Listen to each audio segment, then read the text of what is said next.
I've been to yours. Do you see where it says invite or guest 1 to 2? There it is. On the bottom. Yep. And then can you email me a code?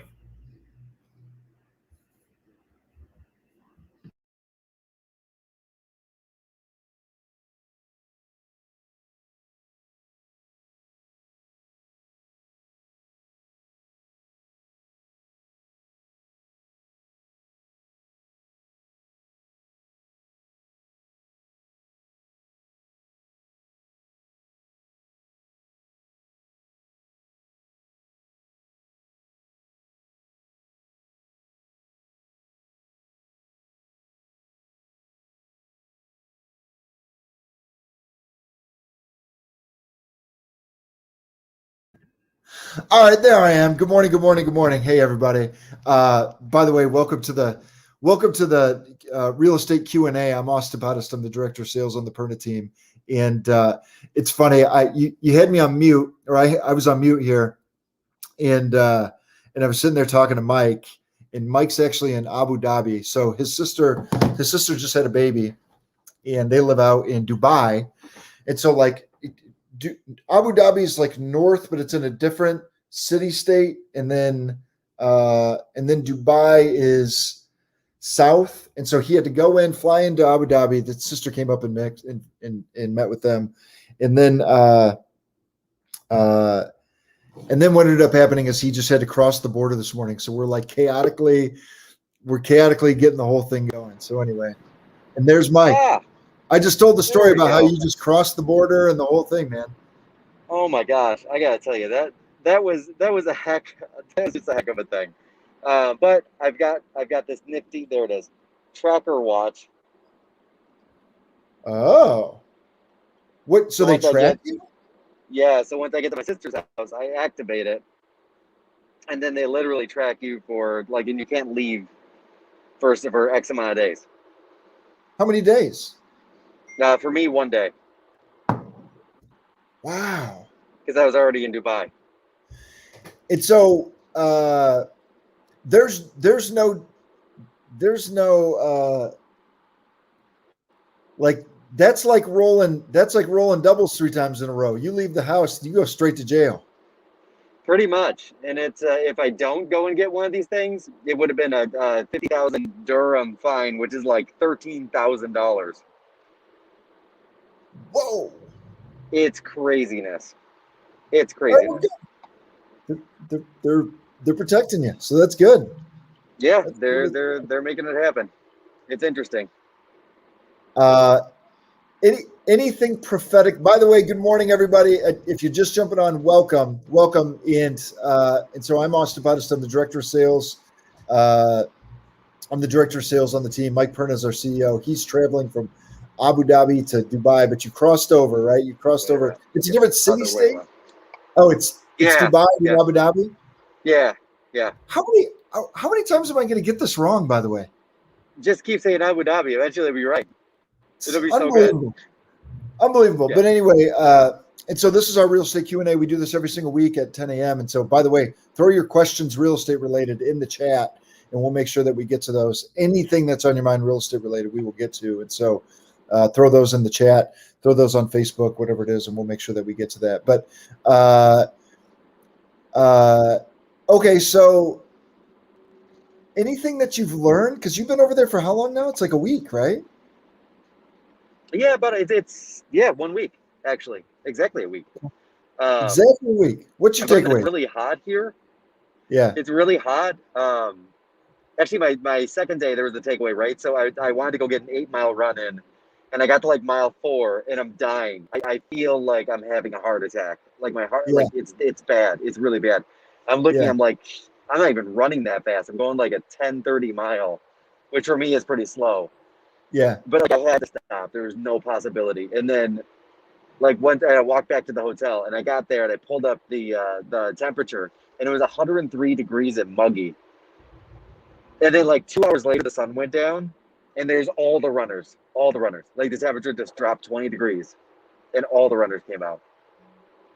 And so that was the light bulb moment, oh, Just wait till the sun goes down. Then I can go for a jog. Yeah. Yeah. So morning running, afternoon running, not a thing. Night running, it's a thing. It's a thing. So because they're right on the water, so it's muggy. It's like it's muggy.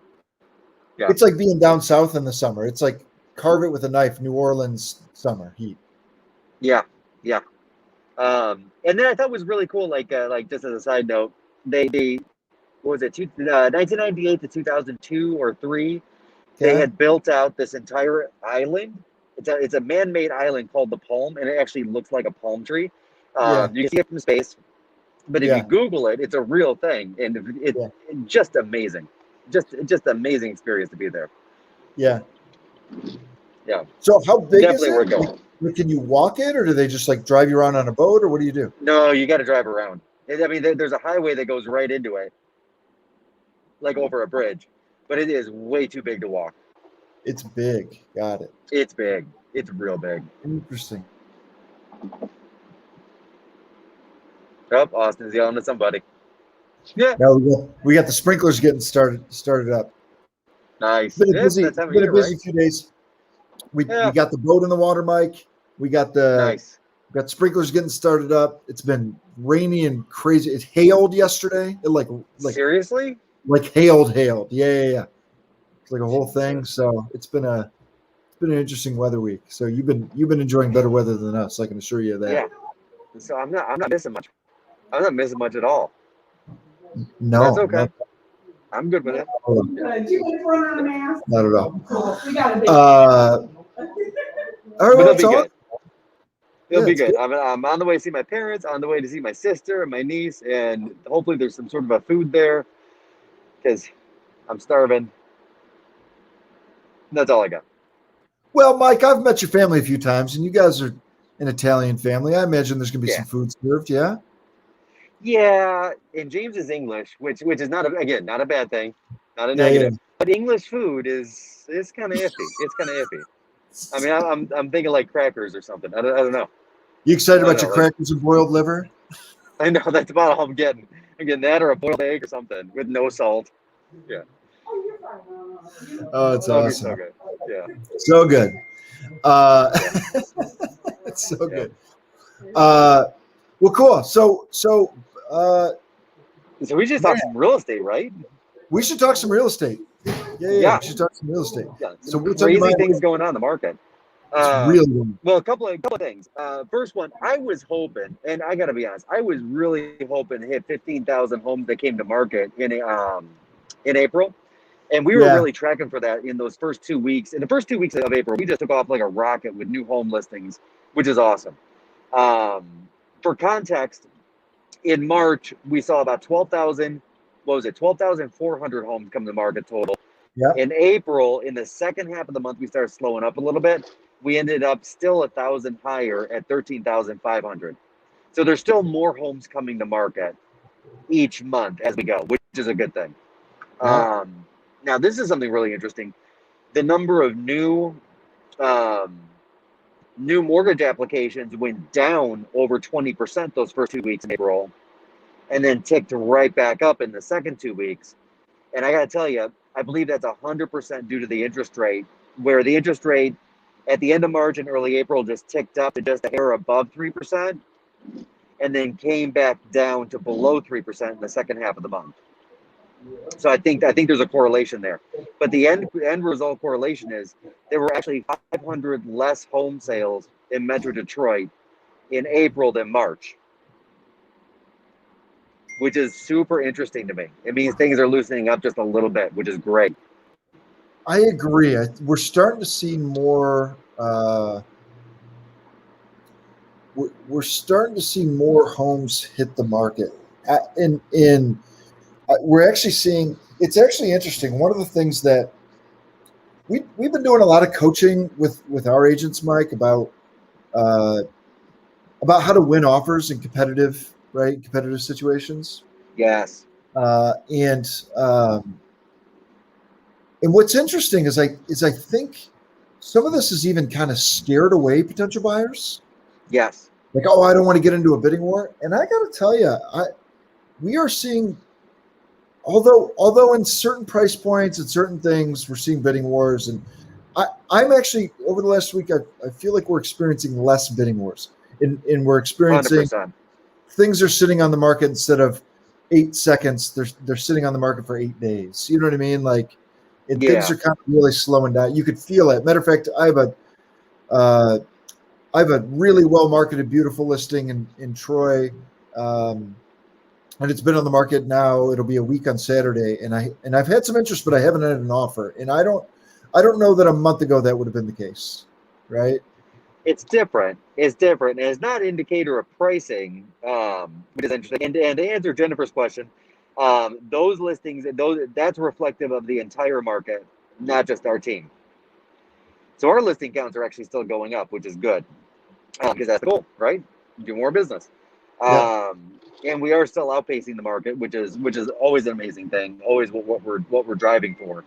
But that was an indicator of the entire market, all of Detroit plus Ann Arbor, not just our team. Yeah. But yeah, no, to piggyback off of something you're saying, Austin, one thing I noticed that one of our agents the other day, Doreen, had posted on Facebook that she was super excited, like it was like her excited face for having more like actually having homes on the market to show buyers last weekend. Mm-hmm. And that Facebook post plus a couple of other conversations kind of led me to dig deep into that April market and split it into two halves to see what happened. Because it is changing and it's palpable. I mean, you can tell it's changing. Now, and going back to it, it doesn't mean the prices are going down or even really stagnating. They're still moving up. Last month, the home value still went up a full 3%, an average of $9,100 per closing, which is still a huge increase for any month whatsoever. That's usually what we'd hope to see in a quarter in any other year. But I think the time of let's put a home on the market at any price and we'll still get offers. I think that's starting to come to a little bit of an end, just a little bit. Yeah, I do too. And I don't, by the way, and that's one of the things that we say is like, these things are so hard to time. It's just so stinking hard to time, like putting a market on. So it's like, oftentimes what we end up having to do, Mike, is having a conversation with somebody like, hey, let's go back to why you're moving or why you're selling or why you're buying, let's stop. It's really difficult. You could time like kind of a general, but it's really difficult to time things right down to it's not difficult. It's impossible to time things right down to the exact day or week or month that you should go on the market or not market or buy a house or not buy a house. It's like you stick with what's important to you. But here, I've got kind of an infograph here. Let me show this, Mike. Yeah. And maybe you're going to be able to see this. Hold on.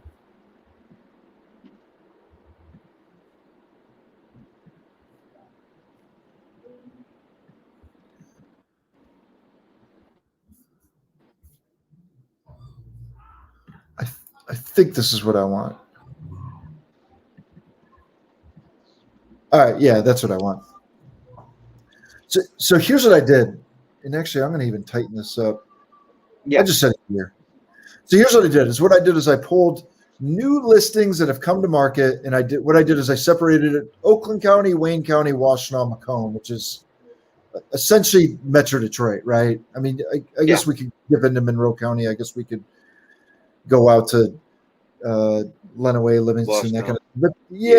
But Oakland, Wayne, Washtenaw, Macomb. This gets us a general idea. There's a couple of points to prove. One, so if you look at the top one is the blue line, that's Wayne County. The bottom one is Oakland County. And so it's really interesting how those two counties mirror each other. So if you look at new listings that hit the market January of 2020, they were just a touch under 35,000 in both cases, like 32 and a half to 35,000. And what ended up happening is we were in a steady decline since then. And it bottomed out for both of them basically like 2 months ago. Yeah. With 26,000, 27,000 listings. Now, by the way, like on the graph, I don't know that it fully does it justice, but it's when you think about it this way, Mike, like the difference of from 30, call it 35,000 to call it 27,000 is an $8,000 difference in Wayne, or an 8,000 home difference in Wayne County. I mean, that's a 25% decrease for all intents and purposes. That's A little a less, big number. 23 and some change. That's a big number. It's a big number. That's like a big number, right? And so Yeah. you see over the last couple of months, there's been like a little like scoop, right? And that number's gone from bottoming out at, call it 26, 27 to now basically back up to 30, right? Yeah. Same kind of pattern in Macomb County. Macomb County went from 20, right? Went from 19,684 all the way to 17. It's but you know, we were talking you know, at the height of this entire thing, about a 20% difference, right? But the same pattern. What's interesting is Macomb or Washtenaw County here at the bottom, if you can see this yellow graph, Mike, like started low, stayed low, is low. Like Washtenaw County is a different animal right now. That's like Washtenaw County right now is lines out of the door to get like on an open house, there's lines out the door. You know what I mean? That's the truth. It was like toilet paper a year ago. Yeah. Now, by the way, this is all price ranges. So now if we can differentiate and say, okay, let's look at 200,000 and above. 200,000 and above, Mike, in Wayne County, Washtenaw, Macomb is basically exactly where it was for all intents and purposes in January of 2020. Yeah. Oakland County has seen a dip from January of about 3,000 homes coming to market. So Oakland County, 200,000 above is still depleted. The other ones are about where they were. Yeah. Take that for what it's worth. So it's just, but the pattern in every county across the board is there are more homes hitting the market. And so if you're a seller, there's still not a lot of homes hitting the market. You might just sit on the market for an extra week or two. And if you're a buyer, if you've been sitting on the fence and saying to yourself, I want to wait till things slow down, or I want to wait until I'm not going to end up in a bidding war, giddy up. Does that make sense? Oh, that makes perfect sense. That actually makes perfect sense. And you know, I'll say I you know, every once in a while I get somebody ask me the question, as I'm sure you do as well, like, hey, when is this bubble gonna burst? And I gotta tell you guys, for a couple of different reasons, this isn't a bubble. This is a bubble. And Austin, we talked about this last week a little bit with the lack of home builders just in the market over the last decade after being decimated by that recession before. You know, we're literally missing 20 million homes that were not built. And builders are just now getting back to full strength. And then they got knocked back this quarter just because lumber prices went way up, and number of construction workers right now, we're at about 7.5 million in the US, and we really need 11 million to sustain that, to sustain building, right? Yep. So we're still struggling on that front. So the number of homes just don't exist to buy, which is part of this. You know, the Fed has made the announcement they're going to keep interest rates low through the year and probably all of next year. And that's an indicator that even if the market does start flattening a little bit, what that means is instead of going to a 13, 14, 15% appreciation, which is what we've seen over the last 12 months, it'll be more like a 4 to 7% appreciation, which is more of a normal appreciation. But it doesn't mean we're going to slide backwards either. You know what I mean? Mm-hmm. And then again, we've got millennials entering the market in droves for the first time ever, right? In the last 24 months, millennials got off the fence and said, hey, it's time to buy houses. It is definitely time to buy houses. And again, just going back to the socioeconomics of it, during that down market before the down market, so let's call it 2006 and before, the average age of the first-time home buyer had ticked all the way down to 26 years old. Coming out of the recession, it was up at 32 years old. Mm-hmm. Right? And that 6 years of a difference doesn't seem like it's a lot, but generationally, that's half the generation waiting to buy a home 6 more years. That's a lot of individuals, a lot of families waiting, right? And staying renters or living with mom and dad that much longer. And some of that has to do with school debt and things like that, right? Yeah. There are other things that has to do with. Ooh, I'm gonna have to jump out of this car in a second. It looks like. Yep, Well, right up here. But all in all, what I'm seeing is just with the increase in number of buyers because and the last one was people are hanging onto their homes longer. So they're hanging onto their homes for 11 years before moving instead of 7. And that's, again, a new phenomenon just in this last decade. All it adds up to is this isn't a bubble. It's just kind of our new normal. yeah. Yeah. Here's what Jennifer says. The inventory on rentals is very low. I think a lot of Yeah, millennials are trying to get their finances in order to be able to make home ownership possible. absolutely. I agree with that. It's actually one of the questions that look. One of the things that we talk to our agents about is to be. One of the things that we talk to them about, Mike, is being the stewards of a transaction. Yeah. In what that means is that it's our job to ask great questions to figure out what's most important to people. Does that make sense? And then help them accomplish that, right?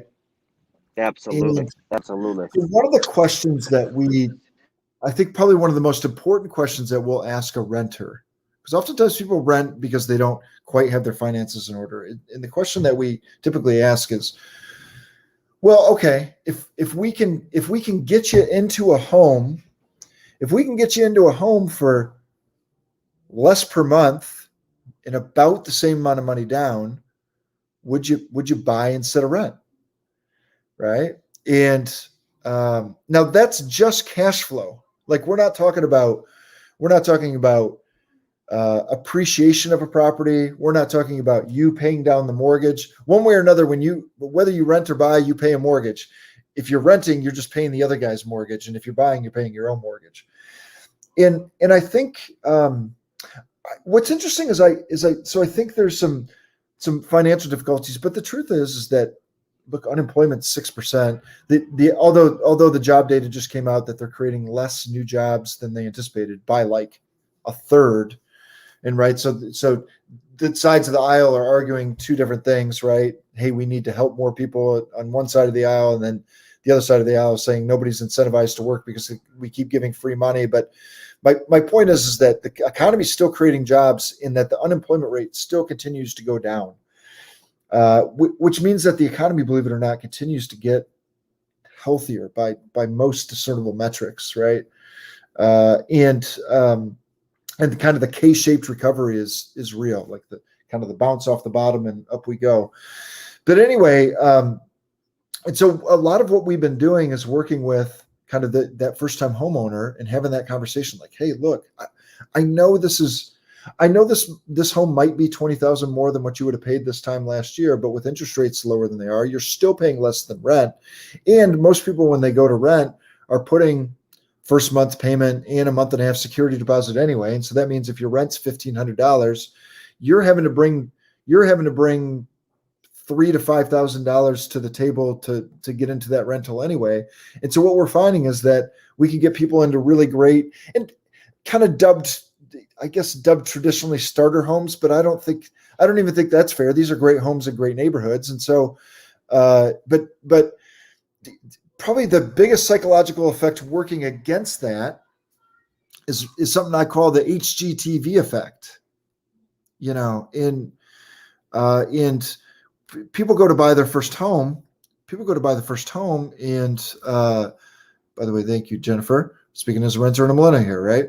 People go in to buy their first home, and you want it to be HGTV perfect, and instead of appreciating the come up and appreciating the building of wealth, right? So you got to think, even if you buy that home that's $125,000 or $150,000, and even if it's not perfect, like perfect the way that you want, and you always dream that your home would be, the truth of the matter is that if you lived in that home for 5 or 10 years, that 10 years later, that home is going to be worth, you buy it for 125, that home's now worth 175 10 years from now. And instead of you owing 120 on it, you've now paid it down to, and I don't know what the number actually is, but you've paid it down, you paid it down to $90,000. So you've just created $80,000 of wealth for yourself. and oftentimes the rental payment on that home might be $1,200 or $1,300, and your house payment's $1,000 a month, right? So even though it's not perfect, you're still building equity. And the number one predictor of wealth in America always has been and always will be home ownership, right? It's just what it is. And so there's a real opportunity in just asking that great question to the millennial and to the traditional renter is, hey, is it what's your time frames? Now, this is different. Like if we're having a conversation with somebody and they only intend on living in a home for a year because they're in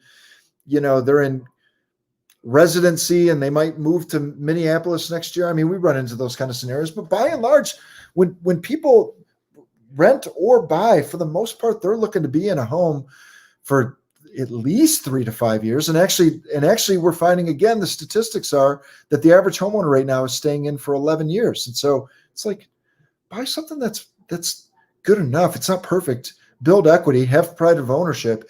And most people don't wake up and on their first home buy a $600,000 home in Detroit. You first buy a $150,000 or a $150,000 to $200,000 home, and then you bump up to a $300,000 home. And if you even end up, and a lot of people don't end up right, the average home sales price is about $300,000, and that's about where people land, right? But it might take them three home purchases to get there, right? And even the folks that end up in a $800,000 home on a lake or whatever, like my lake has tons of $800,000 homes on them. God bless them. It's not your first house. It's like your fifth house, right? It's your fifth house. So my point is that sitting on the sidelines, if you're trying to time the market, sitting on the sidelines is only going to help you. So if you can figure out a way. Now, here's the other thing that we're seeing, because interest rates are so much lower, and because unemployment keeps getting better, and because of stimulus and all these things, and because of the fact that there's the default rates continue to go down, banks are getting a little more liberal with the money too. And that's a positive thing. So you might run into when the pandemic first hit, we had guidelines where maybe you had to have a 620 credit score in order to buy a home. And when the pandemic hit, banks clammed up, right? The banks clammed up, and they didn't want to spend that. They didn't want to lend. They wanted to be a little tighter who they lended to. So a lot of those guidelines shot up to 660, 680 overnight. As a matter of fact, we had clients in process that if they didn't close on that home, they weren't going to qualify, right? So we had to make sure that we got that through. And so you went from a 620 minimum to get in on a credit score up to a 660 or 680. And by the way, I'm not a lender. But this is just what our lenders and our partners had told us. And this is what we were teaching. And so then what ended up happening was, the longer that this whole thing went on and the more things loosened up and the more the recovery came, the guidelines have continued to get looser. So just because you didn't qualify for a mortgage this time last year doesn't mean you're not going to qualify for a mortgage this time this year, if that makes sense. So we're starting to see, like before we were telling a story in a narrative like this, Mike, where we were saying, look, no inventory, huge seller's market, still a pretty good idea for buyers because of interest rates. And we might have had a gap like this, and it's just starting to tighten a little bit. The gap is starting to close a little bit. So it's becoming more advantageous for buyers. Not, by the way, still crazy advantageous for sellers. You might just not get 20 offers on your home. You might just get 3. Whoop-de-doo, great, right? You're still selling your home for a very good price, if not the highest price that you would have ever seen. And then if you're a buyer, you've got looser guidelines. You've got really low interest rates. As a matter of fact, we saw interest rates dip here recently. It's just continued to be the story. And so I would say, look, if you're renting, and I'm going on this whole tangent because Jennifer threw that in there, but like, dude, try. It's like try. Right? It can't hurt. It can't hurt. Yeah, Can't hurt to try. Can't hurt to try. And even if the house is a little uglier than what you want it to be, or you got to paint some cabinets, or at some point you got to replace that countertop, or at some point you're looking at it and it's you're in there and the furnace has been in there since 1970. We see it. Like, cool, get it. We can set you up with a home warranty, so if it dies in the first year, you're not out. And if you got to replace a furnace, that's okay. That's okay, right? Yeah. Anyhow. Well, and something just as a side note that's interesting that I saw, and I'm going to go on a completely different tangent for just a moment. Yeah. So a federal judge this week knocked down the CDC guideline around no evictions. Did you see that, Austin? I did. I saw that. Yeah. Yeah, which is huge on a couple of different levels. Main one there being a couple of things. One, we're going to see some more rentals coming to market as we start getting through the court system over these next month or 2 months or whatever that looks like. Frankly, evicting tenants that haven't been paying for the better part of a year. But then second, like directly after that, we saw our number of investor inquiries go up because all of a sudden there's not the fear that we can't kick somebody out anymore, because we can kick somebody out. So as an investor, like I've got, a lady that had, called in. We had a great conversation coming in from Utah. She's like, hey, I need a place to park my money. And I heard Metro Detroit has really good rents, and I'd like to buy 4 properties cash. But she had been waiting on the fence literally because she didn't want to get stuck with something where she had a non-performing tenant and she couldn't do anything about it. Yeah. So that's changing as well. So that risk is depleting big time. Yeah. That risk is going away, which is actually kind of nice. Yeah, on multiple levels. That's a good thing. Right, And actually, we've got another good question here. Yeah, this is really good. Here, let me show it. I think we both clicked it at the same time. Just a home has increased in value, or real estate in an area has increased X%. How do you know if it's true appreciation and not due to people just putting money into their homes, which would be an expense and then misleading? Yeah, that's a great question. It is a really good question. Yeah, can I start this one off a little bit? Yeah. Okay. So, and Josephine, that's a great question. So, for the most part, you can do $1 million in updates to a $200,000 home. You're maxing out around 225, maybe 240 tops, because the market is still the market of the homes around it. Yeah. If that makes any amount of sense. So like that's where, because eventually that's where a buyer will walk in and say, okay, look at, this amazing kitchen, amazing basement, amazing bathroom, amazing. And you're right there at the very, very top of the market for that neighborhood. And the buyer looks at it and says, yeah, but for 20,000 more, I can buy into the next up neighborhood. And that's the barrier. And that's always going to be the barrier, right? When my parents bought into their first neighborhood, that was the exact barrier. They were looking between 3 different neighborhoods, and the interest rates had come down about 3%, 4%. And all of a sudden they said, you know what, let's buy that next up home, and we'll buy like a middle home, and we'll build that one instead of buying the best of the best in the neighborhood below it, even though it did have many, many more upgrades. Yeah.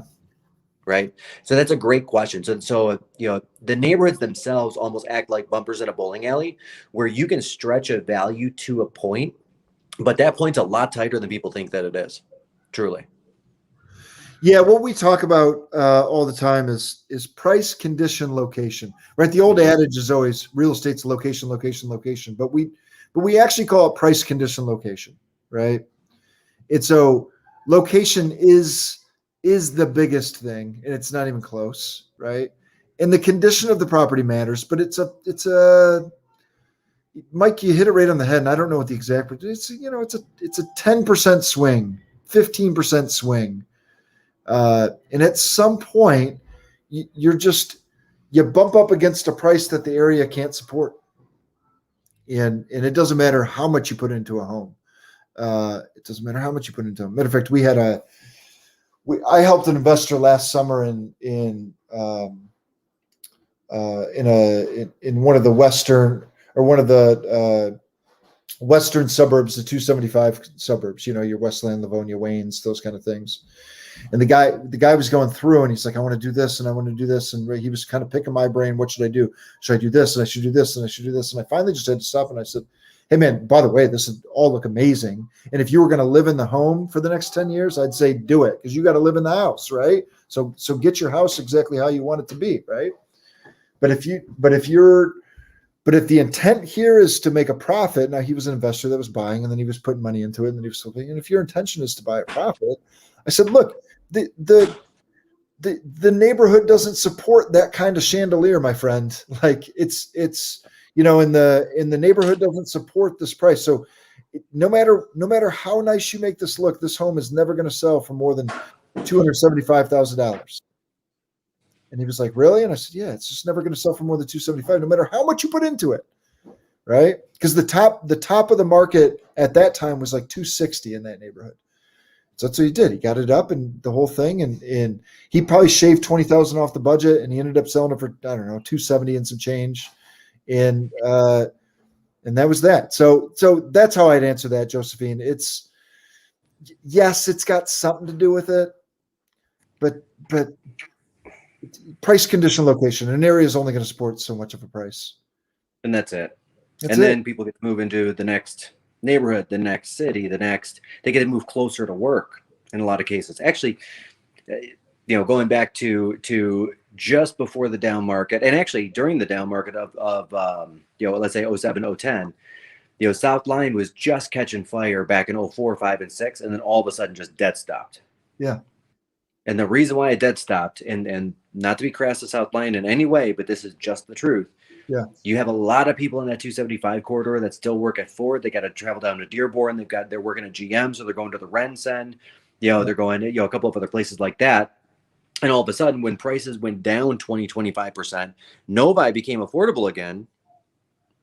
So no offense to South Lyon, but people are like, okay, I can shave 15 minutes each way off my commute, and I can now afford Novi because Novi had kind of gotten a little bit unaffordable. So I'm going to choose that instead. Yeah. It's not a city thing, not a comment on any of that. Just a comment on people want to be a little bit closer to work, and they can now afford to do that again. And now here we are on the other side of the market, and South Lyon's booming again, right? Yeah. Yeah. It's on a whole market level. It's like for instance, it's if you bought a $2 million home in San Francisco, you can make money on it. You can buy a $2 million home, live in it for 10 years, and it's probably going to go up enough in value.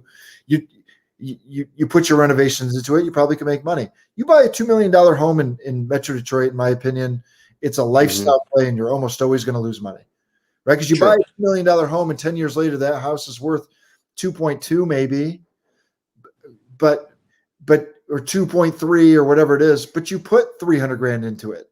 You know what I mean? Yeah. What are you laughing about? I'm just laughing. I just got to my sister's place, and I went to the room that she's got for me, and apparently they set it up. Gina, are you still here? What'd they do? Look at this.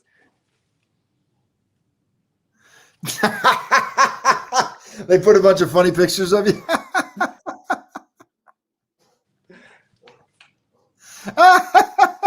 Like for real, the whole room. It's awesome. What else did they do? They do anything else? That's it. That's it. I just walked under into the pillow? a whole collage of photos of me. It's pretty funny. It's pretty funny. Yeah. Did you check Although the view's under the actually pillow? quite nice. Yeah. Wait, can you see that? Yeah, I can see it. Holy cow, look at that. What a view. Yeah. It's a heck of a view from here. Yeah. All right, Katie Rogers asked this question. With the projection of more inventory coming to the market and homes going with 3 offers instead of 20, how do you see that affecting the submission of contingent offers? First and foremost, can I shout out Katie Rogers? Katie is a killer agent on our team. She's unbelievable.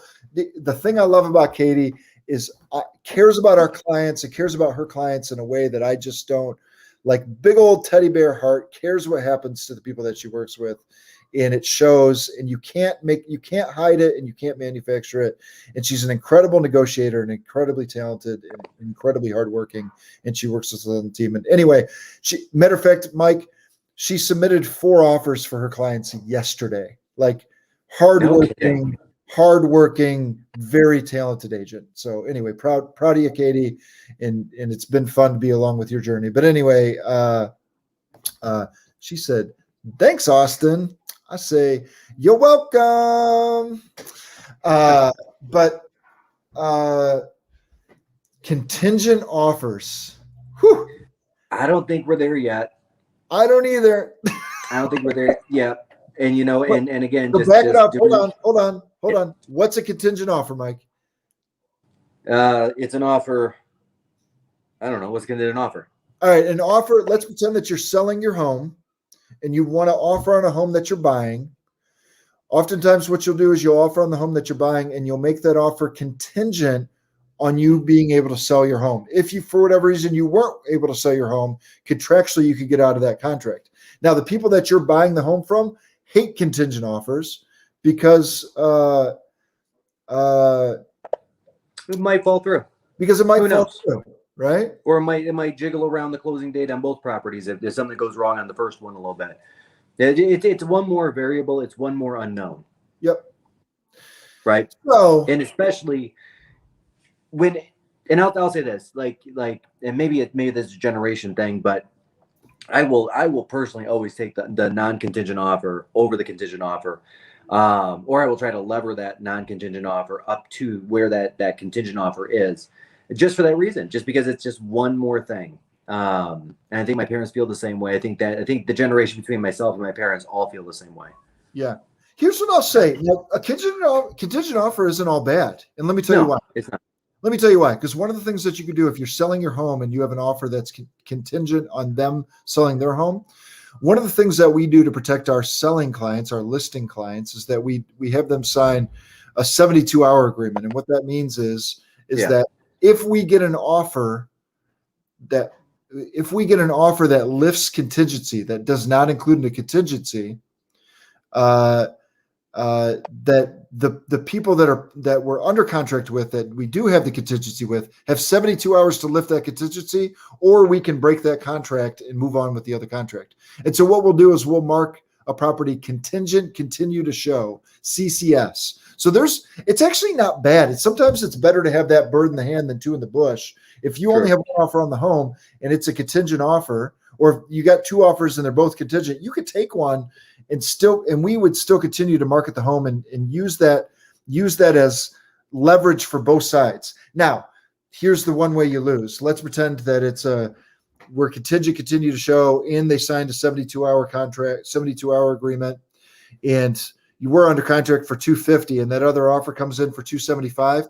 If that offer with $250 lifts their contingency, we cannot sell it to the other person for $275. So that's the only real way you can lose. But even to me, that's not really losing. That's very few and far between that we run into anything. Well, yeah, and then you also got to evaluate the 250 versus the 275, because the 250 we probably pushed up, and if we're doing the negotiating, and we're negotiating on behalf of that seller that's considering taking the contingent offer, we would have pushed that 250 to its max anyway. Yeah. And we probably would have scalped a few more bucks because of the contingency, if possible, if we're representing the seller, right? That's what we do. And that 275, we also got to be careful because it's probably not a real number anyway. Like in a poker game, they're buying the pot. They're just bluffing. Yep. They're buying the pot. So they're putting in the 275, and they're going to come back to us on inspection, and then they're going to come back to us on appraisal. Yeah. Again, getting us to the 250. I mean, in Austin, you had that happen, and you avoided the mess, but you had that happen. You had that crazy home over in, what was that, East Point or Roseville? East Point, yeah. Yeah, it had 30 some odd offers on it or whatever it was. But there were some offers that were literally 50, 60,000 above asking, with the intention of, let's put a big number out there to get the sellers to take it, and then 10 days later we're just going to negotiate it back down 40,000. Yep, because let's pretend the appraiser comes in lower. We're going to try to ding you up on inspection or whatever. That's yep. Straight. Yeah. So I don't want people to think okay, we're going to lose 25,000 here, because 25,000 may not actually be 25,000. It might be 2. Yeah. Might be 1,500. I also the other thing that a contingent offer gives us is it's there's so many moving pieces in a negotiation, and they're not all price, and so someone that's willing to put in an offer contingent on their home, or a seller that's willing to accept that offer, is oftentimes going to get a premium for accepting that offer. So you might have only sold the house for $240, but now you get $250 because you're giving them a little safety net to sell their home, right? Get it done, Richard. Shout out to you, man. I'm halfway through the class. I can't wait to join the team. We love you. Get going. But anyway, So Katie, to answer your question, I still don't see contingent offers making a. Now, by the way, if I had a client that needed to offer contingent, you just offer. You don't know what's going to happen. Yep. But if Yep. you're a seller and you've got 3 offers and one's contingent and the other 2 aren't, you're probably taking the 2. Not probably. You are taking the other 2 that are not contingent, no matter what the price is. Yeah. True. Yeah. Can we go back and see some of those funny pictures? Killing me. I don't know if you can see it. Can you see There that? it is. I remember that. The day you walked in my office with that, wearing that thing. And then the other one was you wore the dinosaur. By the way, for those of you that don't know, Mike Perna loves Halloween, loves it. Little Michigan tailgate action. It's good stuff. Yeah. Actually, this one, my sister and I just took the other day. Above the palm. Nice. Man, you got the niece in there and everything. Nice. Heck yeah. Heck yeah. It's good. Here we go. Man, really good questions today. By the way, first time joining us, real estate Q&A, ask questions. Anyhow, really good questions this morning. Really good questions. What else you guys got? Keep going. Questions. Yeah, what else you got? Mike, what's your feeling on inflation? We're talking gas, talking food, It's been talking the lumber, all buzzword. of it. That's been the buzzword, right? Inflation. Everything's inflation. Yeah, and we have seen some inflation over these last 6 months, 8 months. I mean, lumber prices have almost tripled. They have tripled. Gas prices are up 30, 40 cents a gallon. Food prices are up, 15, 20%. Mm-hmm. But again,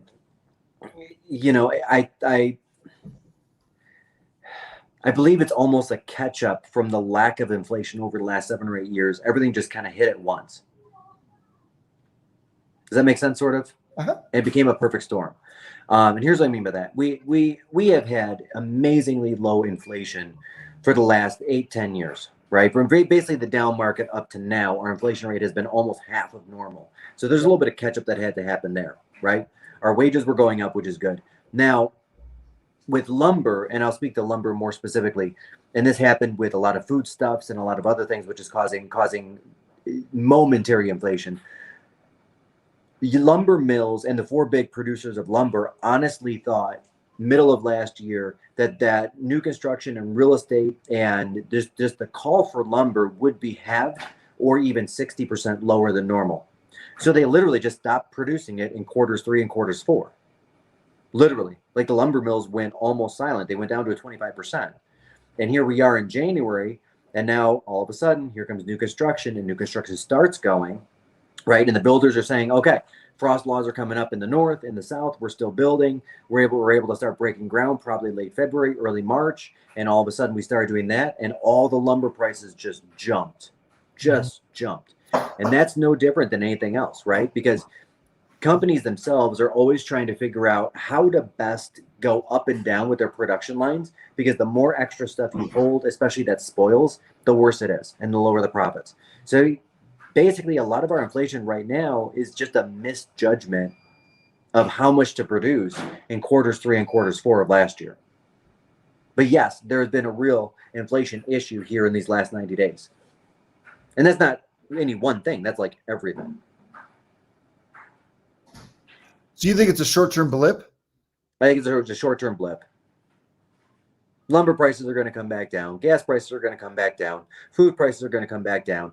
As again, those production cycles get up and going, and they stay up and going. It's no different than like computer chips. Like right now, we're having like the car industry, the computer industry, the cell phone industry. All of these industries are having a massive supply issue on just the chips that power them. And I'll say just for my own self, part of the reason why, because I had ordered a new truck, part of the reason why there was a 7-month delay was because they're 4 or 5 months behind on just the chip supply for the new cars, right? And again, that's causing inflation in new cars because there are more people that want those cars than can be supplied at this time. So you think now, once the supply catches up, the price comes back down. You think within a year the manufacturers catch up and yeah, absolutely, and things get depleted. Yeah. or prices deplete.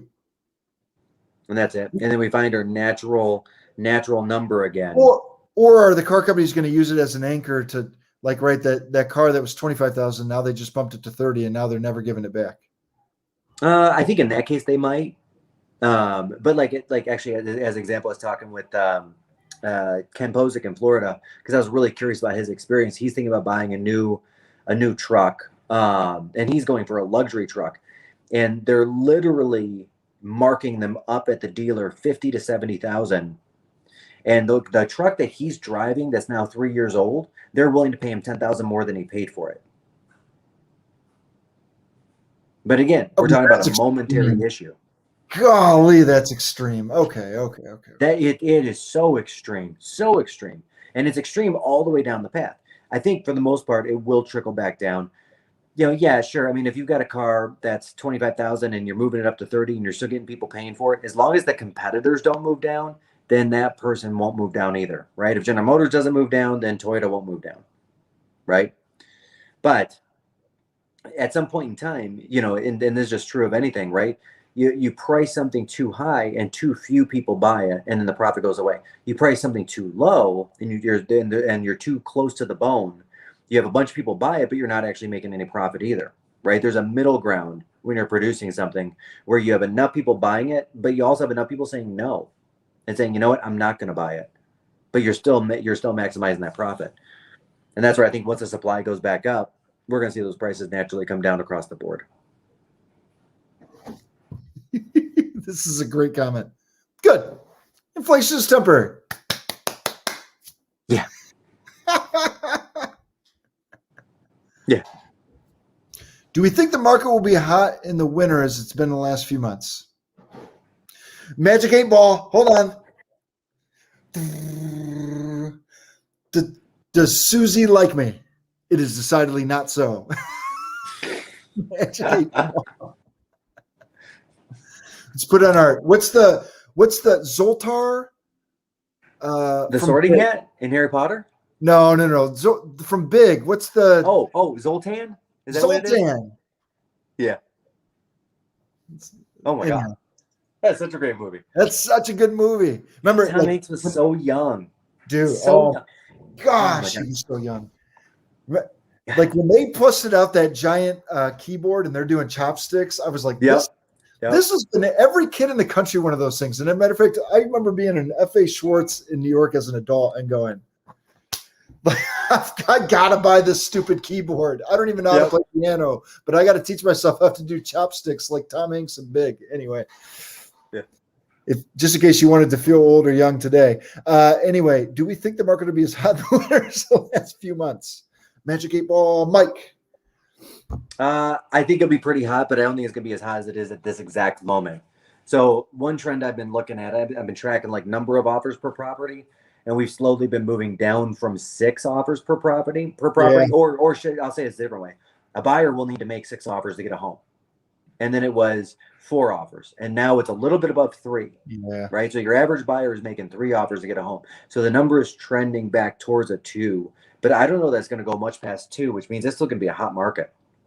We're just not seeing the inventory come up. And as long as the inventory doesn't come up, as long as interest rates remain low, and as long as a third to half of buyers that are offering on stuff this month don't get to buy something and they get pushed to the next month again, then we're going to see the hot market right through Q3 and probably into Q4. That's my thought. Yep. Here, I actually could show it to you on a graph. Ready? Or that. All right. You got that? Yeah. All right. So here's what it shows.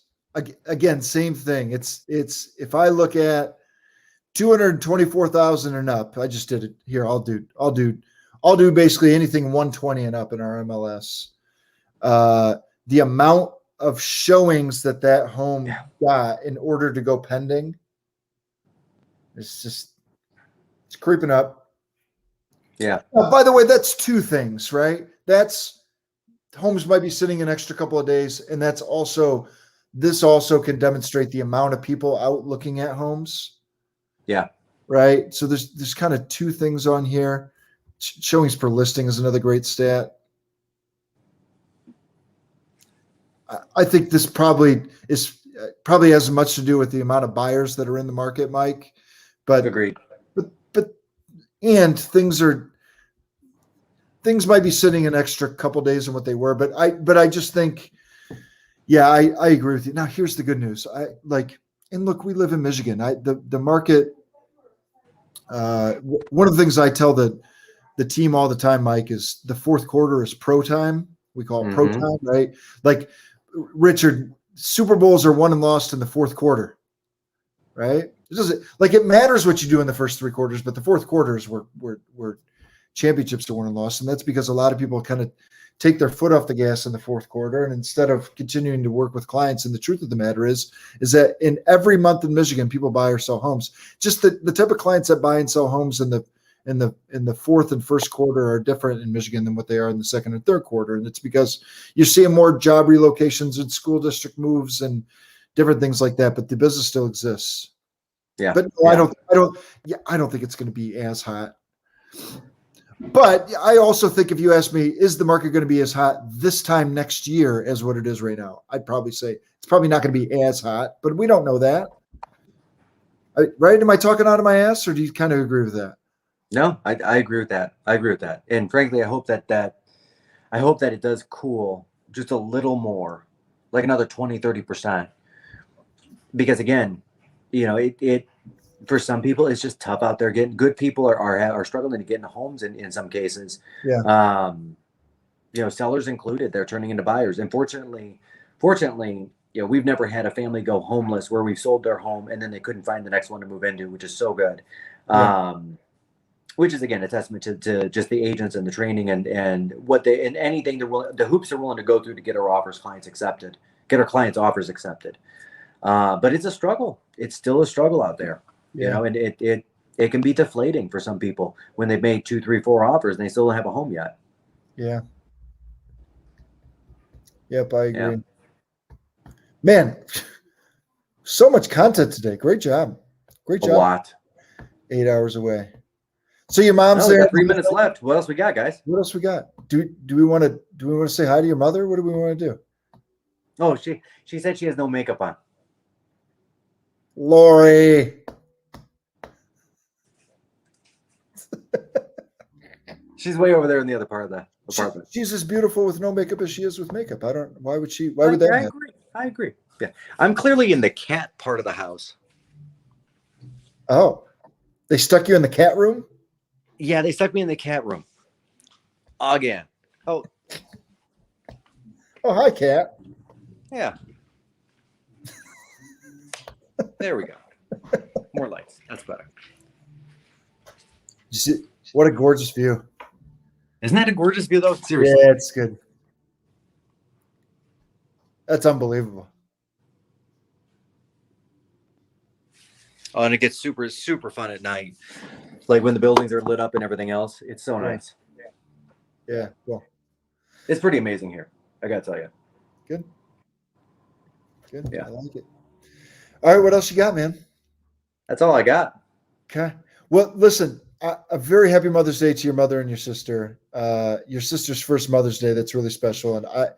And one of the things that we talk about all the time is real estate is not about money. It's about people living their perfect life, not only for our clients, but also for our CEO. So living your perfect life means spending your sister's first Mother's Days with her in Abu Dhabi. And so congratulations to you and happy Mother's Day to both your mother and sister. And at any rate, I appreciate you and I appreciate you jumping on the call. And look, for all of you out there that asked questions, amazing questions today. We're humbled. We're just humbled beyond words, the families that choose to do business with us. And we're so grateful and happy Mother's Day and heartfelt to all those mothers out there. And that's what I got. Yeah, absolutely. And likewise. And likewise to Nicole and everybody else that's on the call. Ooh. I put an offer in a new house. I got it for Mother's Day when the first offer fell through. Cameras patch dance. There it is. Dance. Good job, Suzanne. There it is. Congratulations. What a great way to end the meeting. That's great. That is a great way to end the meeting. Love it. All right, guys. Talk to you. You bet. Make it a great day. See ya.